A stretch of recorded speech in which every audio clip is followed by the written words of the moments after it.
Hey there friends, Foster the Canadian here, and today is the first ever episode of Fridays with Foster on Top 2 Contenders. Now, if you guys are unfamiliar, this is a series that I used to have for quite a bit on my old channel, and you guys would send me in your messages, your stories, your questions, your requests for advice, and I would do my best to answer that all for you. Instead of having Halo footage now, we're having Hockey Ultimate Team gameplay. So you get to see my team a little bit in the background, although it's definitely not the focus, especially this gameplay. It was a little weird. I felt like I had a couple of periods where I was really good. He had a couple of periods, well, we had a period and a half each where we were pretty good.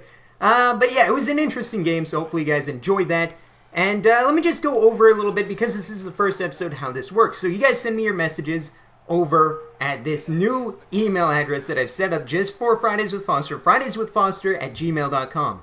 That's the only place you send these. I know it was a little confusing because I requested it over YouTube, and YouTube messaging, oh man, it is not what it used to be. It is a lot more difficult to find out how to send a message nowadays, or explain how to send a message nowadays, than it ever has been. So we're going to be doing it strictly on fridayswithfoster@gmail.com. If you have any stories, requests for advice, or anything like that, that's where to send it now. Okay, so now that that's out of the way, you guys should get a good idea. Remember, I always protect the identity of the people who send in the questions and their comments in the stories, as well as I censor the names of the people in the stories, because I don't want them to accidentally reveal who the story's about or put any of their friends or family at risk. So you guys don't need to worry about that. If that's your worry, I want to quell that immediately, let you guys know that this is about sharing stories, and the only person who is going to be really put the spotlight on is me.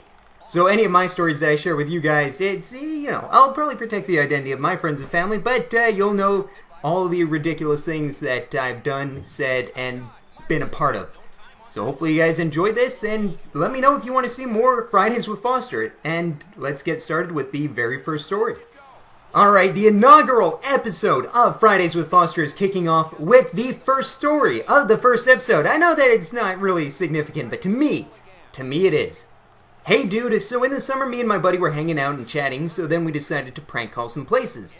We called Chapters, Sport Check, EB Games, GameStop, and a Halloween company. So finally I called the Chuck E. Cheese, and a lady named Ruby answered, so I told her that I would like a birthday party for my 12-year-old son. His name was Cheeseburger, so she asked me what type of party I'd like for him. I love where this is going already. And I said a Princess Pony party. So then she was asking me for my information and what time I like the party. I said December 25th at 11:11 a.m. and she asked me for my phone number. I said hell no and hung up. The funniest thing was my friend got it all on video. Hopefully this makes your video. Thanks for your time. Also, can you please not mention my name? Sincerely, my name.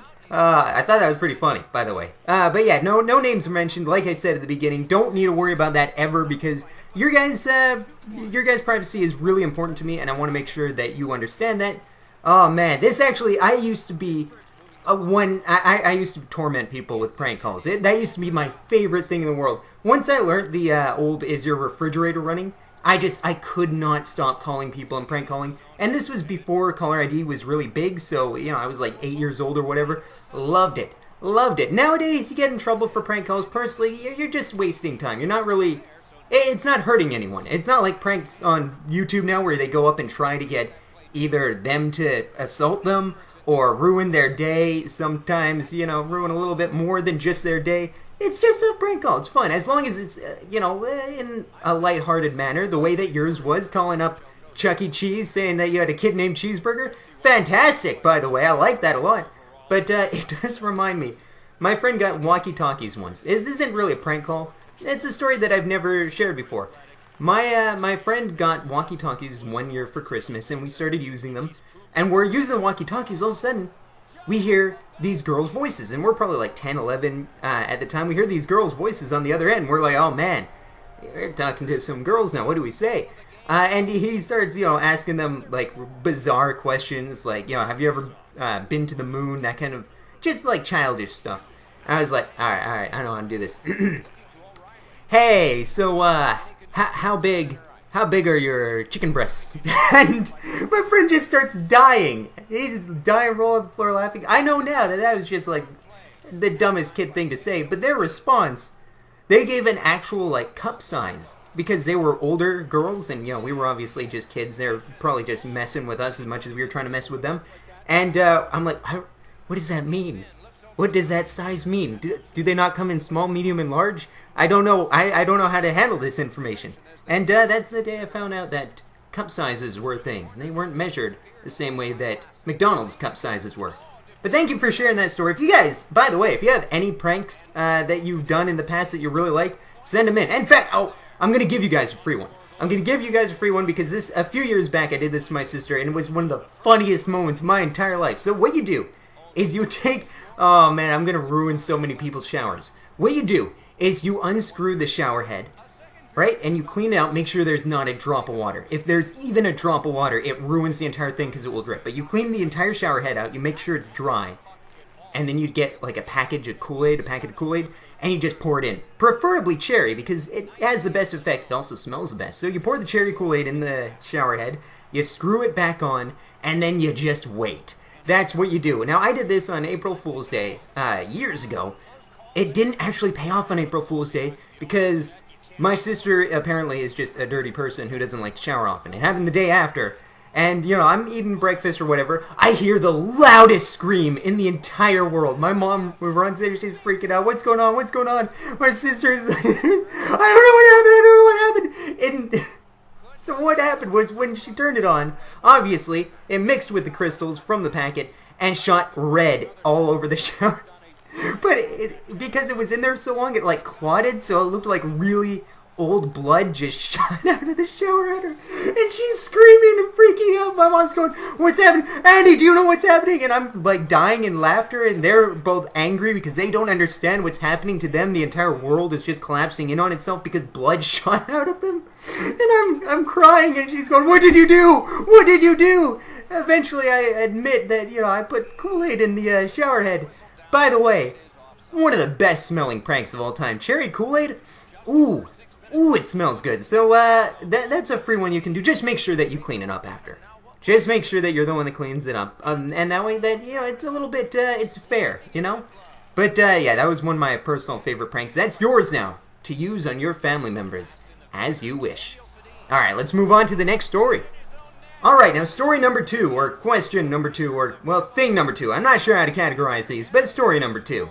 Hey Foster, I have a question for you. How can I pass Spanish my senior year with minimal effort?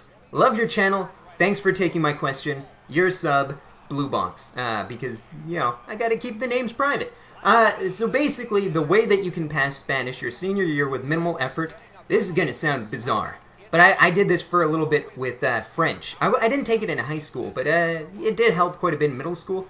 I turned on French subtitles for video games. And I know that that's like a weird, it only works for some people, and some people are going to get by Spanish a lot easier than others. Some people are going to have to hit the books every single night and make sure that they drill it into their head to pass. Just pass, not even ace it. And other people are just going to be able to kind of wing it and do really well. What you would, or at least what I would suggest you should do, is just turn on Spanish subtitles to movies, video games, that kind of a thing. Just let your brain kind of soak it in without really putting in too much effort. And again, still hit the book, still read, still make sure that you're putting in an effort to pass it. But that will also make it a little bit easier when you do go into things, especially if it's like a strategy game where you're like playing, I don't know, Halo Wars or StarCraft, and you already are very familiar with the world and all the words that are used primarily in the world, then maybe it'll make it a little bit easier for you. So I would recommend that. Turn on Spanish subtitles, or if you're taking any language, just turn on the subtitles for that language. Most games have them. Most games have that ability. At least maybe because I'm Canadian, they do, and you know, we're a very bilingual nation. But look for it, hunt it out, search for it. If it's there, it should make things easier. Hopefully that helps. Alright, and now we're moving on to the third story, or question, or whatever we're calling this, of Fridays with Foster in NHL 17. Who is your favorite player to use in Hockey Ultimate Team? Also, can we see your record? Keep up the awesome videos. Well, thank you very much. As far as my record goes, no. No, you guys cannot see my record. A week ago, I would have gladly shown everyone my record. I was proud of my record a week ago. I was bragging about my record. I was really happy about where my team was, where I got them to, especially considering I'm only playing players that I personally pulled from packs, which makes it a little bit difficult, especially as far as synergies go. But you know what? I'm going to be honest with you guys. I have lost 15 of my last 20 games. And when I say lost, I'm counting the overtime and shootout losses, but that's still atrocious. That is an awful record. I'm not necessarily losing a lot of divisions. I'm staying around Division 5-4. I can't get past it. I feel like NHL 16, I was good. I was better than good. I was way above average. Especially considering, that I do challenge myself by only getting players that I personally pull from packs, and I was competing against guys who had full November, full Team of the Year teams, and I was winning. I wasn't just winning, I was dominating. And now this year, oh man, I can't. And I think it might be synergies. I think because I haven't bought into them, I've kind of been almost superstitious about it. I'm like, yeah, that's like new analytics. I don't need that. I need truculence. I need guys that I can count on. I need work ethic. I need intangibles. I might need synergies. I'm going to have to look into that. But I know that a lot of people are having a lot of luck with the team wheel strategy, or synergy, which brings me to my favorite player to use in Hockey Ultimate Team, NHL 15, NHL 16, and NHL 17. All the same answer. All of them. The player's been better than he has been the previous year. South Beach native Matthew Nieto. Unbelievable player. He has been incredibly good this year. When I get Matt Nieto on the ice, when I get the puck to him, it's like a calm washes over me because I know what he can do. I'm breaking through defense. I'm deking around. I'm turning into like the best player of all time. He might as well be Wayne Nieto or Matthew Gretzky. I don't know which is better. He's been incredible this year, and Team Wheel Strategy, highly recommend him. Anyone that needs a goal scorer, put him on your first line. I'm not even joking. I have him on my first line, playing with Ryan Johansson and Joe Pavelski, and he's outperforming them. I think he's got twice as many points as Joe Pavelski. They've been playing in the exact same amount of games. One's in 83, one's in 89. I don't know how on the same line they don't have at least similar points, especially because they both are on the power play. I don't get it, but Matt Nieto, easily the best player in Hockey Ultimate Team. Leading goal scorer, leading point getter now as well, not just goal scorer. He's an incredible player. And I guess I'd have to follow that up with, maybe Nicholas Cronwall. He's been really good this year for me too. It's not, see, this is what I mean. I use like a meritocracy system where if they perform well, they stay on the team. Matt Nieto, Nicholas Cronwall. I have players that have better synergies and players that are better overall that don't make the team because of that. I might have to throw it out the window because we aren't winning games based on meritocracy, so I don't know. I'm going to have to change things up, but there's your answer. Alright, moving on. My question for Fridays with Foster is a test for you. Who plays on Boston's fourth line, wears number 55, and was never drafted? You said you wouldn't forget. Oh man, I hate to break it to you, but it's Noel Acciari or Acciari, depending on, because a lot of people are saying it's pronounced different ways. And on top of that, he was one of the leading hitters for rookies, I think is what you told me. One of the two, either leading hitters for the entire NHL for the first month, or one of the leading hitters for rookies. Either way, that's pretty impressive. So, might be hearing more about him. Might be able to even pronounce his name in the future. You thought you got me. I remembered. I made sure to remember. Alright, let's move on to the next question. But here we go. Hey Foster, I have a predicament. I want to ask a girl out, but we're really good friends and I don't want to screw that up, so what do I do? Now this right here is probably one of the most common problems in teenage history. I'm assuming you're a teenager. I might be wrong. I apologize if I'm wrong. That's just what I'm assuming. So forgive me if you're a college student or whatever. Here we go. This is what you do. I want you to use foresight. This is a magical gift that we all have that is underused in my opinion. And you're probably going to hear me use the term foresight a million times in Fridays with Foster. I want you to think about this. Think about your friendship with her and think about the future. Think about a year from now and how good a friendship you will have in that year, right? Now I want you to think about asking her out and her saying no. And I want you to think about how that relationship will progress throughout the year. Is it going to stay a friendship? Is it going to slowly fall apart? How strong a bond do you think you have with this girl? Do you think that it can last over a rejection like that? Or do you think that maybe it can't? Now here's the third one. This is the most important. I want you to look a year in the future with her if she said yeah. If she says, I'm interested in you too, this is fantastic, let's go out. I want you to think about how that year would be and how much you would enjoy a relationship with her. Now, I want you to weigh that against the previous two. I want you to think really hard. This isn't something you just have a gut reaction about. Think about it for a week, for an entire week. I want you to think about this. I want you to really understand what could happen. If that's worth it, you know what you gotta do. You gotta ask her out. You gotta risk it. And the one thing that people always talk about being friend zoned and all that, it's usually just them not stating their intentions as clearly as they can when they can. You have an ability here to make that statement, that declaration of, I like being a friend with you.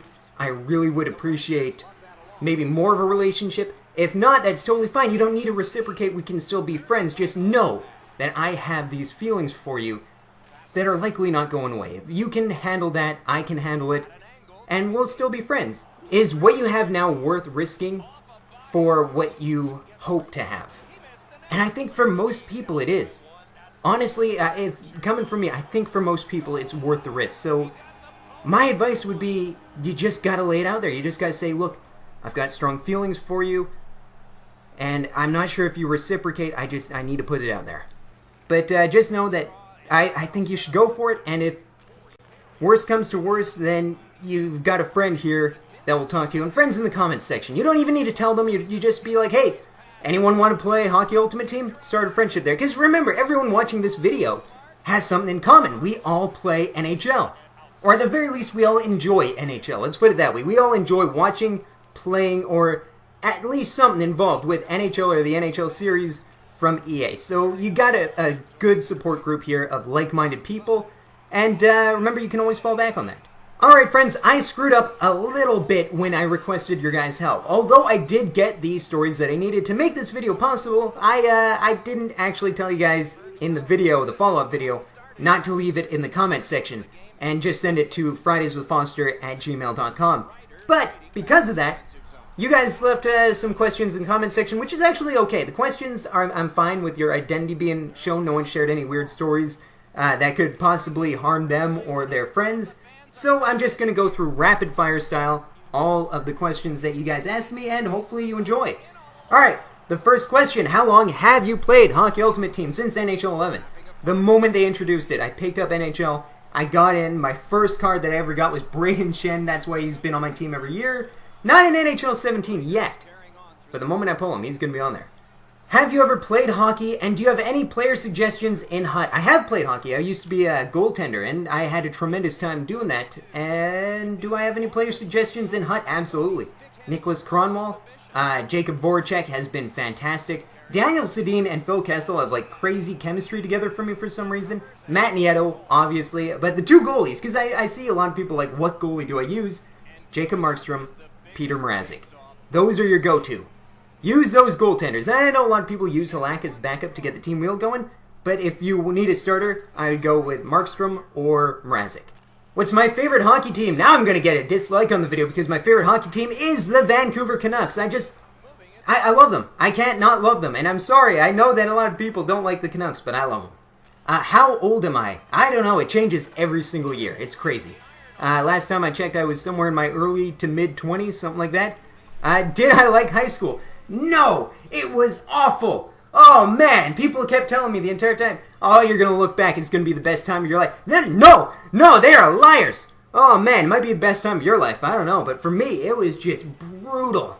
It was absolutely brutal. To be fair, I think I made it a little bit more brutal on myself because I didn't like to go socialize. I didn't like to go to the parties, that kind of thing. But, yeah, I didn't enjoy it. Life after high school got way better. My best pull in Hockey Ultimate Team, that would be NHL 15. I got the Stanley Cup Edition, 99 overall Ryan Getzlaf.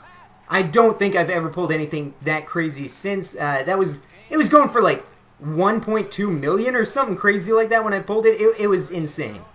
What was the maddest Hockey Ultimate Team has ever got you and how? Okay, this is going to be an unusual answer. So what I was doing Movember last year, or maybe it was Team of the Year last year. Either way, me and my friend, I'm not going to name names here, but we would do this thing where we would go halvesies on a pack. I'd send him money, he'd send me money, we'd go halvesies.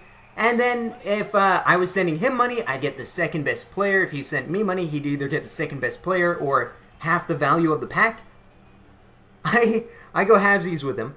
I send him enough to get, or half enough to get a ultimate pack. He got Jonathan Toews.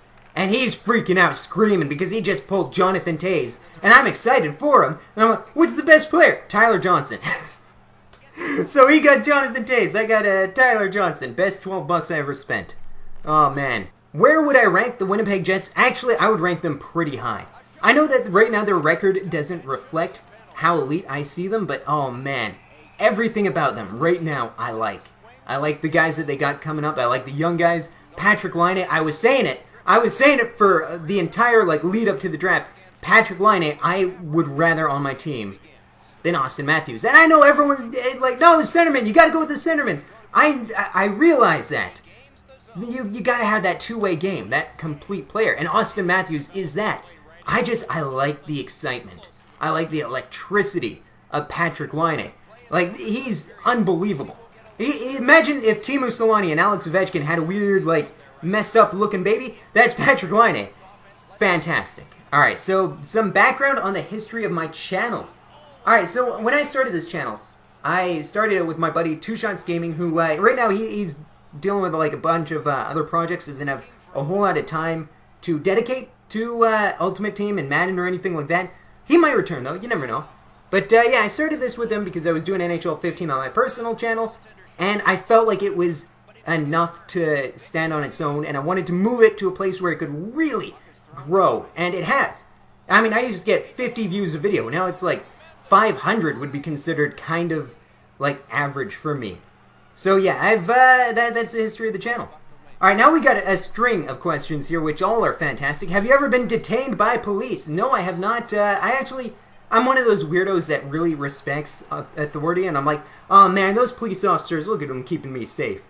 I'm walking down a neighborhood, I see a police car, I get happy, I feel safe. If I'm in a car and there's a police car right behind me, I'm like, oh man, if something happens, they're going to be right there on the scene to help. That's my mindset. Maybe it's a little bit biased, but I don't know. I like them. I like cops a lot. I haven't been detained by police because the most illegal thing that I've ever done is, let's see, what is the most illegal thing I've ever done? I don't know, I ran pretty fast once after drinking Beaver Buzz. It's a Canadian energy drink. Drank that Beaver Buzz, started running, probably went past speed limit. I ran probably 180 kilometers an hour, I think, probably, give or take. I was pretty fast.